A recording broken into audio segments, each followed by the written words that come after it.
अब अगली कड़ी में वंचित बहुजन पार्टी के नेता प्रकाश आंबेडकर जी वो आपका मार्गदर्शन करेंगे।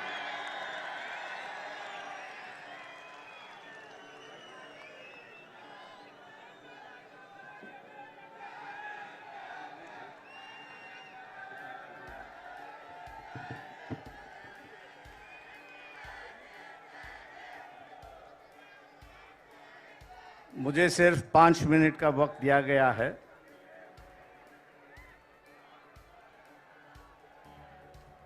राहुल गांधी जी, कांग्रेस के अध्यक्ष खड़गे जी, प्रियंका गांधी जी, तेजस्वी यादव, फारूक अब्दुल्ला जी, मंच पर बैठे शिवसेना के उद्धव ठाकरे जी, शरद पवार जी, सभी नेतागण, दोस्तों और भाइयों, जहाँ तक मैं समझता हूँ कि हम लोगों को लड़ना चाहिए, साथ लड़े अकेला लड़े, लेकिन लड़ना चाहिए। देश भर की परिस्थिति की बयान मैं कर रहा हूँ। मैं इसलिए देश भर की बयान कर रहा हूं कि बंगाल में अलग सी परिस्थिति बन चुकी है। महाराष्ट्र में कोशिश की जा रही है कि हम सब जन इकट्ठा लड़े, लेकिन दो चीज़ें जो है वो सबसे बड़ी चीज़ें मैं यहाँ पर मानता हूँ। इलेक्टोरल बॉन्ड आ चुका है और हर चैनल पर अमित शाह का बयान आ रहा है कि हमने जो है इलेक्शन के माध्यम से जो काला धन था उसको भगा दिया है। लेकिन मैं मोदी जी से और अमित शाह से पूछना चाहता हूं, future gaming and hotel service company है कि जिसकी 2021-2022 की जो नेट प्रॉफिट है, ये नेट प्रॉफिट 215 करोड़ का है और उन्होंने इलेक्ट्रल बॉन्ड जो है वे 1360 करोड़ का खरीद लिया है। जब कंपनी का प्रॉफिट ही 200 करोड़ है तो 1300 के बॉन्ड वहाँ कहाँ से खरीद लिए? इसका विवरण तो होना चाहिए। मैं ऐसे कई कंपनियों का नाम दे सकता हूँ।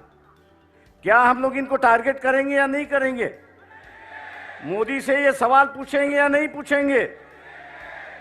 और हम लोग जरूर पूछना चाहेंगे कि आप कह रहे हो, अमित शाह से हम कह रहे हैं कि आप टीवी पर जवाब देते हो, तो इसका जवाब दीजिए कि इस कंपनी के पास 1300 करोड़ रुपए कहां से आए, इसका जवाब होना चाहिए। आप इन पर ईडी की इंक्वायरी करवा रहे थे, लेकिन ईडी की इंक्वायरी अब रुक चुकी है। ऐसी एक परिस्थिति है।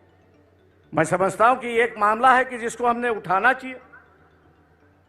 दूसरा, प्रियंका गांधी जी से मेरी नम्र विनती है कि मोदी जी कहते हैं कि ये देश मेरा परिवार है।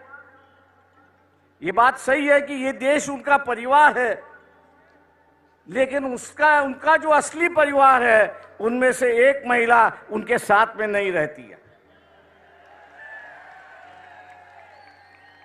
हो सकता है कि अगले साल के इलेक्शन में जो हो रहा है, मोदी जी दोबारा प्राइम मिनिस्टर ना बने।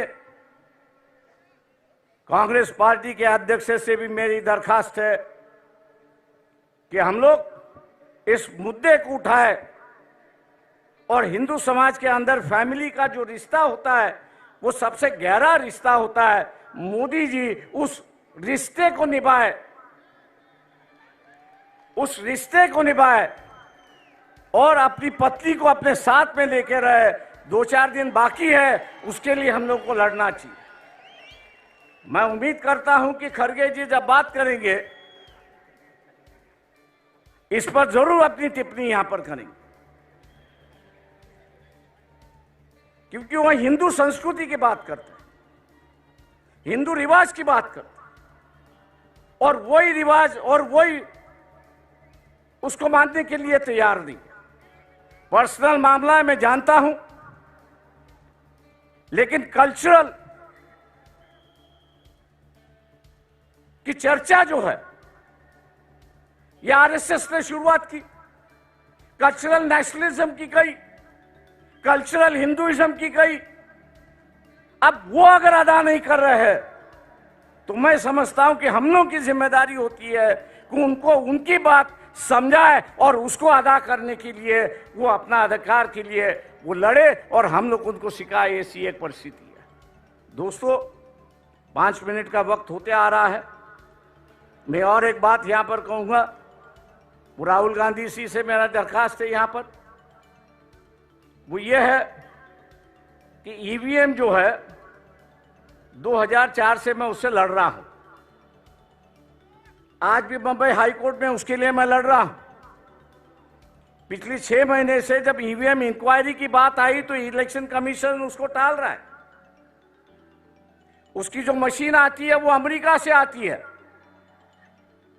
लेकिन वहां के जो चिप उसमें 2 है, स्टोरेज चिप जो है, वो यहां 20-20, 25-25 रुपए में मिलते हैं कि जिसको मैनिपुलेट होता है।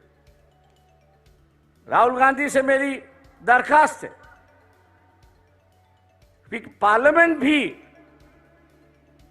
किस पे विश्वास करे, पेपर ट्रेल पे विश्वास करे और ईवीएम पे विश्वास करे। तो पार्लियामेंट ने कानून से कहा है कि अगर डिफरेंस आया, ईवीएम के काउंटिंग में डिफरेंस आया और पेपर ट्रेल की काउंटिंग में डिफरेंस आया, तो मानना है कि पेपर ट्रेल का जो वोट है वही आपको मानना है, ईवीएम को बगल में रखना है। क्या हम लोग इस इलेक्शन के पहले, इलेक्शन शुरुआत होने के पहले इलेक्शन कमीशन को घेराव डाले, सब पार्टियां उससे मिले कि अगर कोई कैंडिडेट अर्ज करता है, एप्लीकेशन करता है कि वेरीफाइड पेपर ट्रेल जो है वो काउंटिंग होना चाहिए, उसका एप्लीकेशन मंजूर होना चाहिए। क्या हम लोग इसके लिए लड़ने के लिए तैयार है? दिल्ली में हम लोग को यहां पे जाना होगा।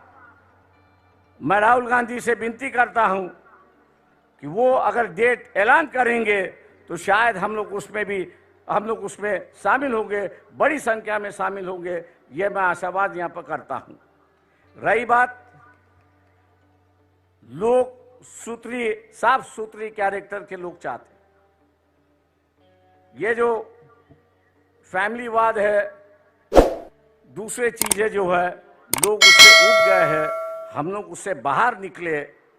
और मैं इस मंच से कहना चाहता हूं कि हम लोग अपना इस्तेमाल एटलीस्ट महाराष्ट्र के लिए परिवारवाद के लिए खर्च करने के लिए तैयार नहीं है। हम आपके साथ हैं।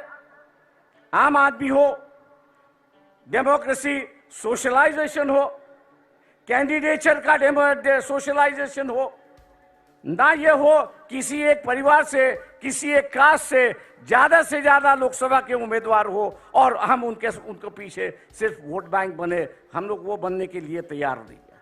मैं इन्हीं बातों के साथ आपसे रजा लेता हूं कि 5 मिनट का वक्त खत्म हो चुका है। जय भीम, जय भारत।